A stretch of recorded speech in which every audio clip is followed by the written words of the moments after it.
Hi everyone, this is Holly. I just wanted to show you some flowers I've been working on. I'm having some kind of a flower fit where all I want to do now is sit around and make flowers. But I was watching a video by a little shabby chic on how to make a looped muslin flower. And I'm going to put her link down in the description, so if you want to go and check out her original tutorial, you can.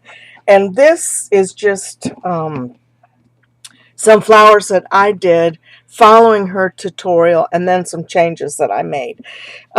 This first one right here stayed real close to her tutorial, except as I looked at her tutorial just before I started this video, I realized that I think she used a longer length of muslin to get more layers to make a poofier flower.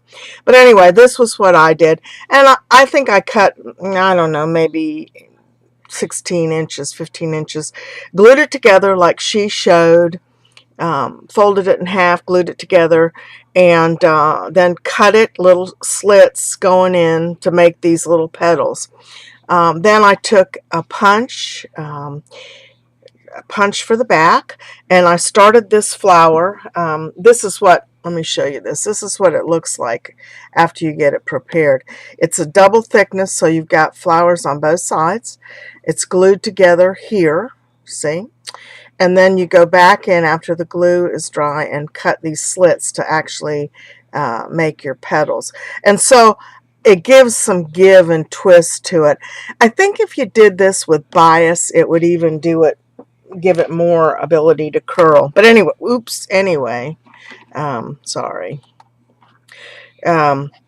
This was the first one I did, and because I didn't use more layers, I think this came out really flat, but I just wound it around to the inside, and then I put, this is a vintage earring that I got on eBay, just muslin fabric, and I tore it so it would fray a lot to give it a real shabby chic look.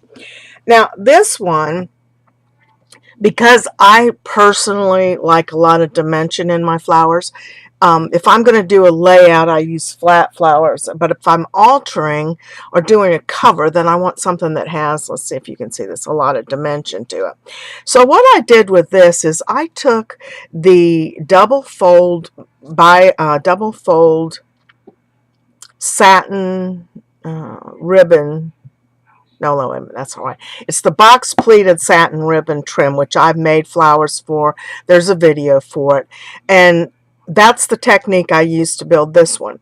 I started it by taking the piece of fabric like this, and I'm going to show you on a pencil, but I took a crochet hook and started winding it and gluing it and winding it and gluing it so that I had a nice tight roll. And after it got fairly good size, I took it off. I can't do this, my fingers are not cooperating, but anyway, I took it off and just mounted it on the paper like you see here, just like on the other one. Okay, now by doing it around a crochet hook or a pencil, if you can see, you have a hole in the middle. It goes all the way through, and that's where I stuck these flower centers. These are just regular flower centers. Now this flower is also done on a plain muslin fabric, and what I did when it was folded like this, let me move these so you can see. I took it and took a Tim Holtz ink pad, and I think this was a red one, Christmas one, just touched the ends so that they all had ink on it. I went back with a spritz bottle, spritzed water on it, and it bled back into the fabric. So you get kind of a two-tone or multi-toned effect. Now I'm going to work on this technique a little bit, and I'm going to try it using two different colors of ink because I think it's a good technique. I saw it somewhere on YouTube, but I can't remember, and I couldn't find the video last night.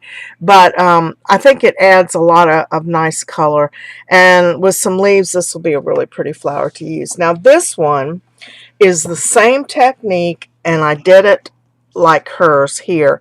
I did all the prep work. I didn't get a big enough circle back here though.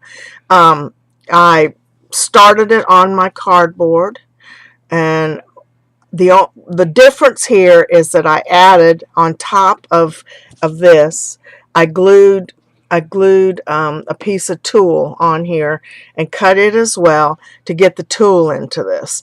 And I started on the outside, wrapped it around, and when it was about, oh, I think 3 or 4 layers in, then I switched over to this technique and I rolled the rest of it back from the center and stuck it in the center and pushed it in with a big dollop of hot glue. So that gives you, as you can see, that's got a lot of dimension to it here. And it's got the tulle, which gives it an added effect. Now I think I'm going to go back and add some glossy accents on this and trim this up just a little bit, the tulle, to get it in there. But I thought this made a really nice effect and something just a little bit different. So ladies, thanks so much for watching. And Debbie, this is actually for you. I wanted to show you these techniques. So thanks so much, and I'll see you again soon.